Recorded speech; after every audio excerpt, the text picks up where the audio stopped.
Ciao a tutti. Sulla situazione del Suc che è della mancanza d'acqua, oltre che i video che ci fa, mi viene in mente un paio di poesie, di poesie, cioè, in due epigramma fredei, due epigrammi fratelli, nel senso che sono brevi composizioni.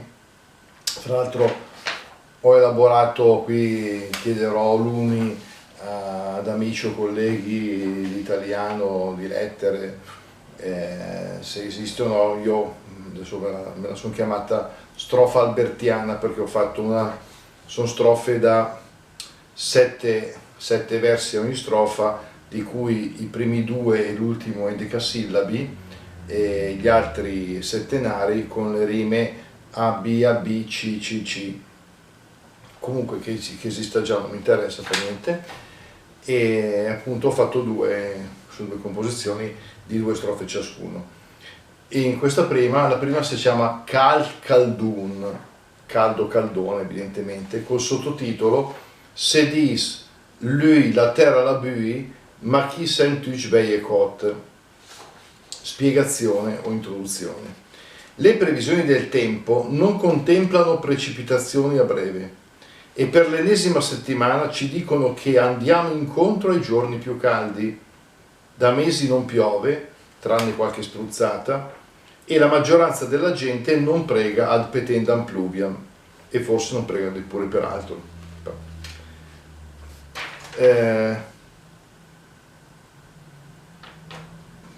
Qualche nota: le allitterazioni evidenti nei primi due versi e meno pronunciate in quelli successivi, al di là dell'effetto immediato, intendono pure contribuire a dare l'idea della situazione pesante per la natura e per gli uomini in questo periodo.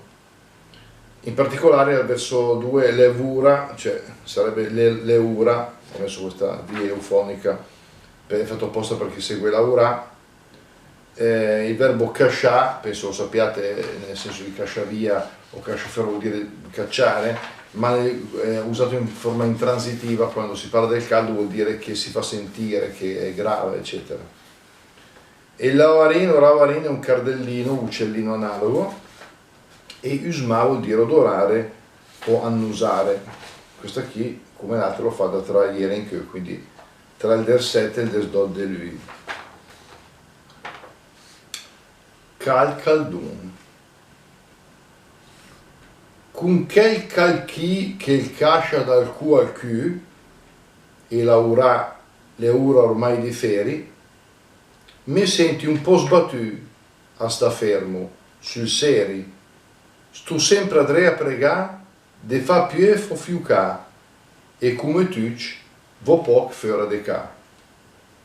Mi par de ves compagn d'un bagain che il mangia, il bef e fa i suoi du bisogni, sudam e lavarin, e in mes fa di gran sogni.